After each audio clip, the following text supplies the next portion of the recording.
Boa noite. Boa noite, tudo bom com vocês? Então, estamos aqui de volta no canal Sou Missional e você tá rindo de mim porque é a primeira vez que eu apresento. Fala aí. Eu sei, é difícil, mas estamos aí. Meu nome é Guilherme, Anderson, pastor Alex. A gente vai continuar falando aí sobre a missão, sobre tudo que a gente pode usufruir daquilo que Deus deixou pra gente. Legal. E pegando um gancho do que a gente falou justamente na última live, a gente vai começar agora falando justamente sobre contraste de novo, né? O contraste da igreja lá no início, que era uma igreja que ela contrastava totalmente contra a sociedade da época, mas ela atraía. Então a gente vai ver por que ela atraía, assim, né? Por que esse negócio vai e vem, né? Tipo um imã, sei lá, né? Tem uma coisa que a gente conversa bastante sobre, quando a gente vai conversar sobre igreja, que é um assunto, eu vejo, Anderson, Guilherme, que é um assunto que a gente discute pouco. Eclesiologia, o que é ser igreja, né? Porque na mentalidade normal, igreja é um templo. E no evangelho, igreja não é um templo. O templo é o lugar da adoração e tudo, mas no evangelho, igreja é um ajuntamento de crentes, são os enviados para fora, aqueles que estão realmente em missão. É gente, é pessoa. Então, quando a gente fala assim, eu vou à igreja, nossa cabeça eu vou ao templo, mas na verdade eu vou ao ajuntamento de crentes, é diferente. Na própria Bíblia tem essa distinção bem clara, né? Claro. Quando eles vão ao templo e quando a igreja estava crescendo. A igreja estava crescendo, se reunindo, né, na casa de A, de B, de C. Sim. Então a igreja que se reúne na casa de ciclano, fulano. Então na Bíblia realmente tem muito dessa. Então a gente pegou da última live que a gente conversou sobre a igreja como uma comunidade de contraste, né? Não é que ela bate de frente com a cidade, não, somente isso, que ela denuncia a injustiça. É que o estilo de vida, o modo de viver da igreja é muito gritante, diferente das injustiças do mundo. Imagina, a gente está falando o seguinte, de que a igreja deveria ser um lugar onde não haveria divórcio. Embora isso nem muitas vezes é realidade, mas isso é que nós somos chamados a seguir uma igreja onde não há divórcio, uma igreja onde não há desigualdade, uma igreja onde a gente se ajuda um ao outro, uma igreja onde a gente se ama, onde as nossas diferenças não nos separam, pelo contrário, nos une mais ainda, porque a diversidade é que faz com que haja a criatividade e muita coisa boa aparece nisso tudo. Então, essa comunidade de contraste, que é a comunidade missional, ela também atrai as pessoas. E aí vem uma coisa legal, porque hoje se fala bastante disso aí, de você ser atracional ou missional, né? Porque a maior parte das nossas igrejas, ou na maior parte dos nossos contextos religiosos, vive da atração do evento. E o evento é algo pontual, e missional é algo que é um processo, é constante. Então, por isso que existe essa diferença entre atracional e missional. Mas dentro do contexto que nós estamos discutindo na nossa live aqui, é que a igreja vivencia uma experiência de atrair as pessoas pelo seu modo de vida como processo, porque ela vive isso, não é uma ação social que ela faz lá pontual, não é porque ela trata bem ali, não, ela vive isso, ela mantém isso. E se a gente for pegar, eu tenho certeza que vocês têm vários pontos aqui para comentar, porque no período de Jesus, eu acho que a gente tem que remontar. Tem um autor que chama David Bosch que diz o seguinte, que a nossa missão tem que ser derivada da missão de Jesus. Então, qualquer reflexão que a gente for fazer aqui, é bom a gente refletir. E como é que Jesus vivenciava essa experiência? Então, a comunidade que Jesus trouxe era uma comunidade que vivenciava esperança, muita esperança, num contexto romano, por exemplo, que não tinha esperança nenhuma. Será que isso se assemelha muito a hoje? A gente olha para a política, a gente olha para o meio ambiente, a gente olha para um monte de coisa e parece que não tem tanta esperança assim. E aí vem os cristãos e dizem o seguinte, opa, existe esperança sim. Nós temos uma mensagem de esperança para apresentar, que é atraente e que ao mesmo tempo contrasta, porque todo mundo está falando que não tem com quem esperar. E o legal é que olha como isso funciona. Olha meus hábitos, olha a minha vida. Eu vou te mostrar, vem comigo, eu vou te mostrar como isso funciona. Olha só, é bacana falar que a gente tem que realmente olhar para Jesus, porque ele foi o cara nesse quesito, né? A questão de ser um processo é um processo realmente fantástico. Porque quando a gente fala em processo, é algo que leva realmente algum tempo, né, pastor? Não é você realmente ficar esperando por aquele evento para que tudo aconteça. A gente vê muito isso realmente na questão do processo do discipulado, né? É verdade. Jesus levou praticamente 3 anos e meio, por aí, para poder formar os discípulos, para que eles fizessem o trabalho, né? E começassem a igreja, né? E parece que mesmo depois que ele ressurge ao céu, parece que os caras não haviam entendido nada, porque ele está subindo ao céu e os camaradas chegam lá e perguntam: Senhor, vai ser agora que o Senhor vai restabelecer o reino? Meu Deus, 3 anos e meio! Eu falando que meu reino não é desse mundo, que eu vou inaugurar outro, um reino que abarca muito mais do que uma questão política de governo local. E esses camaradas me fazem essa pergunta justo agora. Justamente. E aí ele muda o foco, né? Diz o seguinte: esqueçam disso aí, vocês têm que ser minhas testemunhas aqui, vocês vão receber o poder do Espírito Santo ser minha testemunha. E eu vejo assim, por exemplo, né, que essa comunidade de Jesus, que é a comunidade missional que a gente está começando a conversar aqui, ela tem vários pontos. Eu anotei aqui, por exemplo, antes, 2 pontos dessa igreja. Nós já falamos que ela é uma comunidade de esperança. Você tocou que ela é uma comunidade discipuladora. Ela tem essa experiência de vivenciar o relacionamento com o outro. A gente vê também um certo tipo de unidade na igreja. Essa unidade cristã, e isso está muito em voga hoje, essa unidade cristã era muito diferente da vida dos romanos, que era muito pluralista, completamente fragmentada. Diversas vezes a gente vê na Bíblia que está tendo, os romanos estão com medo de sedições, né? De muita briga e tal. Então é um contexto fragmentado. O contexto da comunidade de Jesus é um contexto de unidade. Eles estão juntos, eles comem juntos, eles vivenciam uma experiência. Outro ponto que eu anotei aqui: havia castidade e fidelidade conjugal. Até parece que isso que a gente está comentando hoje aqui é meio fora de moda, né? Mas na verdade a comunidade cristã é uma comunidade que se reserva ao princípio de Deus. Os romanos estavam nem aí para nada. Sim, né? Uma festival lá. Eu não vou nem falar o que dava, né? Melhor não, entendeu? Mas na vida cristã havia esse respeito, esse momento, respeitar o momento, a castidade, da fidelidade no seu momento certo, e esperar, né? Se dominava, havia esse próprio. Já no Império Romano, totalmente decadente, saturado de sexo. Sim. Isso até na história, você vê a história e vários filmes aí. Aquela coisa. É o que mais tem. Outra coisa que eu anotei aqui: havia generosidade em relação às posses e recursos, além do modo de vida simples, né? Então, o que a igreja tinha, a igreja repartia. A igreja, ela ajudava o outro. Imagina isso dentro do nosso contexto. Você já imaginou você vivenciar? E lembre-se, quando eu estou falando de igreja, não olhe para os outros, olhe você também. Né? Imagina você participar de uma comunidade que compartilha, que espera o momento de Deus, que é fiel conjugal, na vida conjugal, no relacionamento, nos namoros, que vive em união, que vive em unidade, harmonia, que tem uma mensagem de esperança fortíssima e acalenta isso no coração. Imagina. Que tem uma vida simples, né, pastor? Vida simples, se perdoa. Uma vida onde eu não fico me gabando do que eu tenho, né?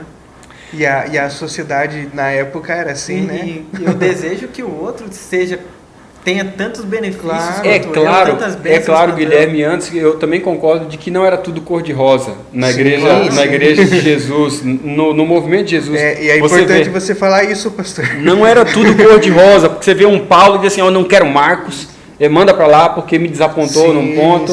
Você vê briga, ali, né? Você vê algumas coisas, mas você vê uma coisa: eles estavam perseverantes em perseguir, de fato, vivenciar uma experiência de uma comunidade do reino. O importante, eu acho que, né? Na mesma. Eu acho importante a gente pontuar que a gente não está desenhando aqui uma comunidade utópica. Exato. Né? Uma comunidade perfeita, que todo mundo vive em harmonia sempre, ninguém faz nada de ruim, todos são santos que vivem aqui na Terra, né? Mas todos buscam, a partir da convivência com Deus, essa perfeição ou essa utopia que a gente pensa que é inalcançável hoje. E isso é tão radical lá que diversas vezes você pode encontrar isso. A igreja não aceitou ser empurrada às margens da sociedade. Não, ela disse: não, nós fazemos parte da vida pública. Quando a nossa igreja faz parte da vida da comunidade, ela não fica, aquilo lá é mais uma igreja. Se desaparecer daqui... Tanto faz, né? Tanto fez, tanto faz. Não, Vizinhos, né? a comunidade do reino era a comunidade presente da vida do seu contexto. Eu imagino. Então, isso quer dizer o quê? Que imagino, ela estava em todo lugar, sim. Entendeu? Se a comunidade estava no campo de futebol, os participantes daquela comunidade da igreja estavam lá. Ah, no teu bairro tem feirinha de pastel? Eu imagino que ali havia também talvez uma banca de cristão com uma boa comida para oferecer e dizer o seguinte, isso aqui é alimentação saudável, entendeu? E é assim que a gente também serve a Deus. Eu não sei, eu sei que a igreja é chamada a não ser colocada no cantinho e dizer o seguinte, não, eles cuidam lá da questão de espiritual, religiosa, e as demais coisas não tem nada a ver. E aí já é a vida, como a gente fala, secular, né? Deixa com a gente, né? A igreja... Eu sei que você apontou outras coisas aí, o que você... Eu tinha colocado aqui, havia um amor perdoador. Tu falou que Paulo brigou lá com o cara lá, porque não batia as ideias, mas eles realmente estavam juntos. E você consegue ver justamente o perdão, né, envolvido em tudo isso. E muitas vezes na igreja você discute com alguém porque justamente não bate ideia, ou alguém no seu trabalho, né, na faculdade, enfim, e aí você simplesmente leva aquilo para o resto da vida, né? E tipo, chega um momento... Só se machuca, né? Só se machuca. E a gente consegue ver um dos traços aqui, né, dessa comunidade de contraste, é que havia um perdão, né? Os dois estavam na mesma caminhada, a igreja estava firme num propósito. E da mesma maneira nós, claro. Nosso propósito, nosso foco, e a gente realmente tem que perdoar, mas não é fácil perdoar. Se você mantém um relacionamento com Deus, isso se torna fácil, mas não realmente é difícil, né? Quer falar, Guilherme? Sim, eu quero. Obrigado. É legal que essa característica que você citou, mais as características que o pastor falou, são extremamente importantes para você formar uma unidade na igreja, né? Que foi o que a gente conversou antes já. E essa unidade crescia cada vez mais. Mesmo com as dificuldades que você tinha logo depois que Jesus subiu ao céu, que o pessoal estava sendo perseguido, vamos matar, vamos não sei o quê, quero ver se esses cristãos vão ter coragem de ser cristãos mesmo. E parecia que aquilo crescia cada vez mais. E o interessante também é que essa mesma característica se mantinha em cada lugar que você fosse, que você encontrasse os chamados cristãos. Né? Verdade. O legal é que você começou essa live aqui falando de que isso aqui é um movimento, né? É um movimento, não é um evento, né? Que talvez o que mais que contrasta aqui. E a igreja como um movimento, imagina, essa igreja como um movimento que tem uma mensagem de esperança, uma igreja que vive a generosidade, uma igreja que está unida, uma igreja que tem um espírito perdoador. Como essa comunidade realmente atrai? Imagina, dentro do seu contexto. Temos que lembrar uma coisinha. A gente fala tudo isso aqui como se a comunidade também fosse tudo cor-de-rosa. E não é bem assim, não é? A comunidade não era tudo cor-de-rosa, mas havia o intuito, eles perseveravam nisso, eles perseveravam em ser uma comunidade parecida com aquilo que Jesus havia deixado para eles, com o legado que Jesus havia deixado. E esse fato deles buscarem, estarem intencionalmente ao encontro dessas questões, é que tornava eles uma comunidade missional, uma comunidade para fora, engajada na comunidade. E isso é tão legal, porque uma vez engajada na comunidade, com essas características, como era a característica da Igreja de Jesus, quando ele começou essa comunidade, que é a característica que nós buscamos também como comunidade de fé, ser parecida com a comunidade tal qual Jesus tentou iniciar aqui. É claro que dentro de contextos diferentes, com maneira de linguagens diferentes, a maneira de se manifestar diferente, mas buscando a essência, a igreja nunca deixou, essa igreja de Jesus nunca deixou ser algo privado no cantinho ali. Sempre foi uma igreja que estava participando da vida na comunidade. Que bacana, hein? O pastor falou então que os métodos, ou a igreja de Jesus, ela é uma igreja então realmente focada para fora. E eu queria aqui perguntar para você que está assistindo a gente, a tua igreja, o teu templo, ele é focado lá fora ou ele está focado nos programas que acontecem ali? Mas a minha igreja, pastor, ela ela faz o programa vem uma visita ou outra e tal. É para você parar para pensar, será que sua igreja realmente, o tempo onde você congrega, será que ela tem realmente sido dessa forma relevante para fora? Fala aí, pastor, antes, só um pouquinho, sim, cortando o teu barato. Eu queria pegar o gancho e falar da seguinte questão, será que... você falou que a igreja não era jogada para o canto, ela, sim, participava ativamente da vida pública e tal, né? E onde tinha coisa, a igreja estava. Com certeza. É isso? Jesus era assim, Jesus era tido... misturava, na maioria das vezes, Jesus é tido como glutão, parece que ele estava em todas as festas, não como penetra, mas ele estava lá em todas as festas. Ele participava da vida pública, daquilo que acontecia. Então, se tem uma feirinha no seu bairro, a igreja tem que estar presente. Se acontece algo que é público do bairro, como é que a igreja pode participar disso e ser fonte ativa de não somente atração, mas também de ser apoio aos princípios do evangelho? Que isso muitas vezes é uma atitude de contraste.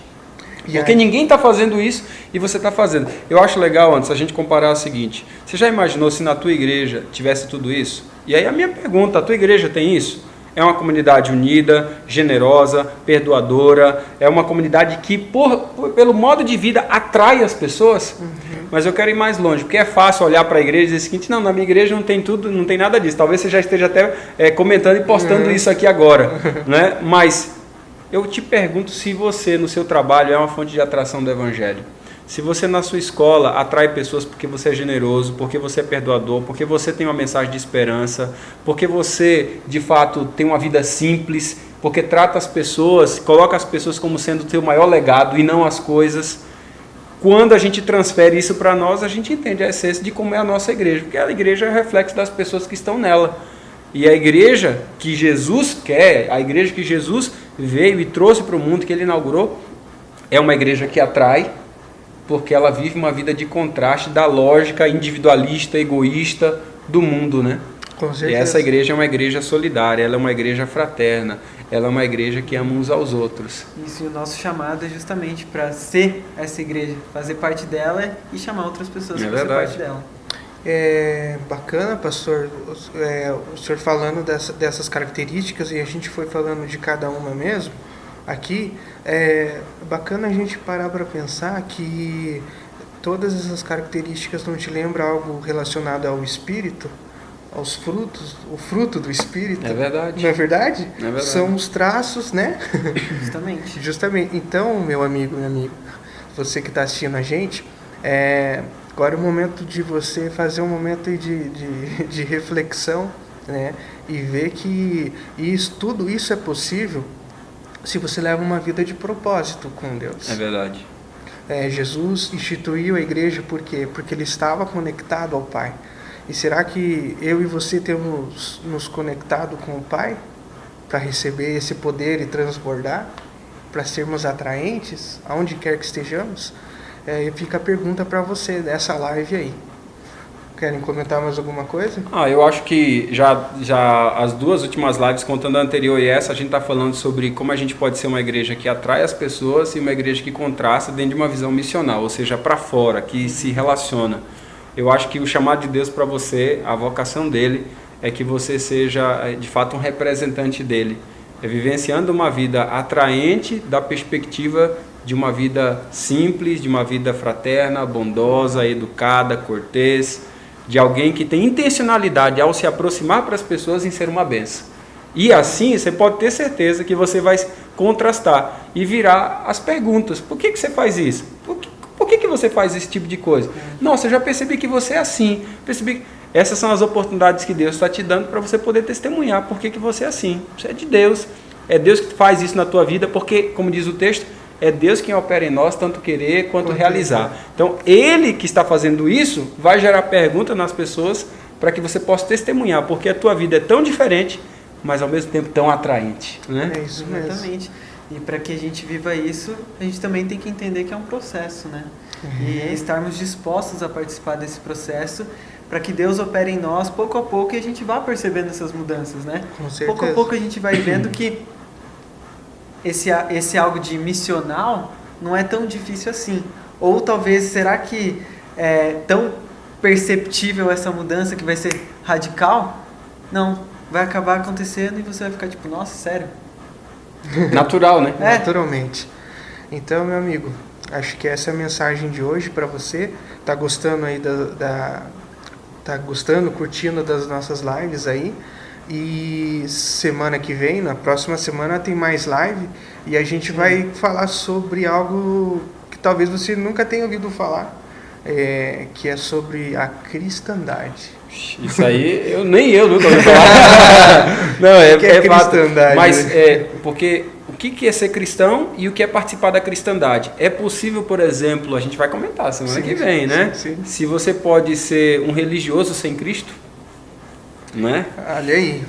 Então, se fosse você, não perdia, corria lá no YouTube ou continua aqui no Facebook, compartilha esse link da live para os seus amigos, manda para assistir, para participar. Ah, e tem uma coisa, segue nossas redes sociais, como eu falei, então tem o YouTube, a gente está no SoundCloud para você ouvir também no seu celular e tal. Mas o mais bacana é que a gente tem um e-mail aqui, ó, soumissional@gmail.com. Nesse e-mail você pode enviar justamente dúvidas, sugestões, para que a gente possa ler, responder e quem sabe justamente falar na live aqui, né? Sobre a sua dúvida também. Então, vem com a gente, participe desse movimento. Esperamos vocês na próxima live. Até mais. Valeu, até mais, tchau.